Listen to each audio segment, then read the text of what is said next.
দুই একদিন যদি ভর্তা মত্তা না খাই, মাছ গোস্ত খাই, তা মনে হয় যে ওরে আল্লাহ রে, কতকাল যে ভর্তা ভুত্তি খাইনি, একেবারে কলজেটা শুকোয় যাচ্ছে। এই চিন্তা করতে মানে মাথাটা নষ্ট হয়ে যায় একেবারে। কি করব, বেড়াতে গেলেও সেই ভর্তা, জেনে যাব সেনেই ভর্তা, ভর্তা যেন আমার পিছন ছাড়তে চায় না। ও সব সময় আমার পিছনে লাগিয়েই থাকে। তো তো কি খাবো আর কি না খাবো সেই চিন্তা করতে করতে চলে আসলাম মিষ্টি কুমড়ো গাছের গোড়ায়। মিষ্টি কুমড়ো গাছে তো মিষ্টি কুমড়ো এখনো হয়নি, পাতা সুতা একেবারে গাছ ভইয়ে অন্ধকার হয়ে গেছে।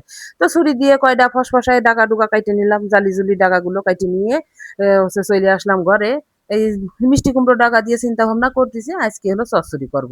মাছও খাবো না, গোস্তও খাবো না। মাছ গোস্ত বাদ দিয়ে আজকে আমি ভেজিটেরিয়ান হয়ে যাব। তো কি করলাম, জালি ডগা ডুগো কাইটে কুইটে নিলাম, চুলে কাইটে বুড়ো বুড়ো পাতাগুলো ফেলাই দিছি, জালি ডগাগুলো নিয়ে ভালো করে ধুয়ে ধুয়ে চটকায় ধুয়ে নিলাম।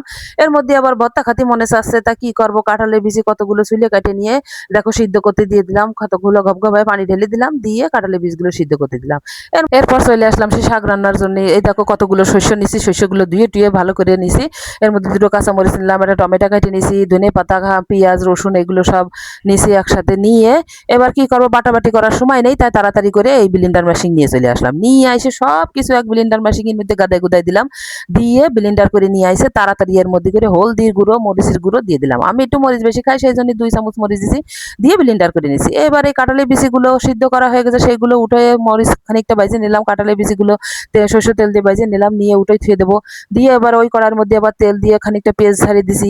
পেঁয়াজ ছাড়িয়ে দিয়ে পেঁয়াজটুক লাল লাল হয়ে গেলি তার মধ্যে সব মশলাগুলো গবগবায় ঢেলে দিছি। ঢাইলে দিয়ে ভালো করে নাড়িয়ে নাড়িয়ে একটু পানি দিয়ে কষাই নিছি।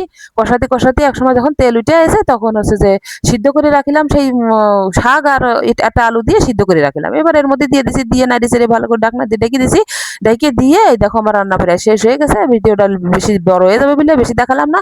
এইদিকে আমার ছাগলটা মানে চিল্লতি চিল্লতি মাথাটা খাই নিয়েছে, চারিদিকে যেহেতু বৃষ্টি হচ্ছে কি খাবে, মাঠে নেওয়া সম্ভব না, তাই গাছেতে কাঁঠালের পাতা ভেঙে মাইসায় কাঁঠালের পাতা পাইয়ে যে কি খুশি, খুশির জ্বালায় একেবারে মনে হচ্ছে গা বাইয়ে ঠেলে উঠতে পারলে বাসে। তাই কাঁঠালের পাতা বান্ধি ফিনতে দিলাম, দিতে দিতে এইদিকে হাঁসের ঘরের দিকে চাইয়ে দেখি যে হাঁস ডিম পাড়িয়ে মনে মনে হয় তাওয়ায় বসেছে। দুই পাশে দুটো ডিম রয়েছে আর ও মাঝখানে কোলের মধ্যে আর একটা ডিম নিয়ে তাওয়া নিয়ে বসে রয়েছে। তো কি করলাম, এই ডিম দুটো তাওয়া ভাঙার জন্য তাড়াতাড়ি লাঠি দিয়ে সেই ডিম দুটোটা নিতে নিয়ে কলেতে ধুয়ে টুয়ে ঘরে নিয়ে চলে আসলাম। এর মধ্যে এখন কাঁঠালের বীজ ভর্তা করে চলে গেলাম গাছের গোড়ায়। গাছের গোড়ায় যাইয়ে একটা গাছেতে লেবু ছিঁড়ে নিয়ে চলে আসলাম। লেবু ছাড়া ভর্তা করার কথা চিন্তাই করা যায় না, একটু টক টক ঝাল ঝাল হলেই ভর্তাটা মজা লাগে।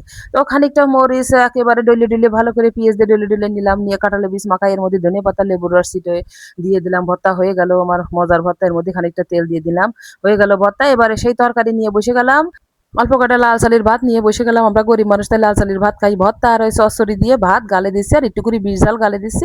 মনে আছে কি যে ঝালেতে গাল পুড়িয়ে যাচ্ছে, তারপরেও মনে আছে কি খালি খাই আর খাই। গালে যতই ঝাল লাগুক তোমার কোনো ছাড়াছাড়ি নেই, আমি তোমারে খাইয়েই ছাড়বো। 2 দিন একটু ভর্তা খেতে পারিনি, তাই মনে আছে কি রাজ্যের সুখ সব আমার কাছ থেকে কিটা ছিনিয়ে নিয়ে চলে গেছে। তা কি যাই হোক, আমার ভিডিওটা যদি কোনো দিক দিয়ে ভালো লেগে থাকে তা তো তোমরা সবাই লাইক কমেন্ট করে দিয়ে নে। তা আজকের মতো বিদায় নিচ্ছি। আসসালামু আলাইকুম, সবাই ভালো থাকো, সুস্থ থাকো।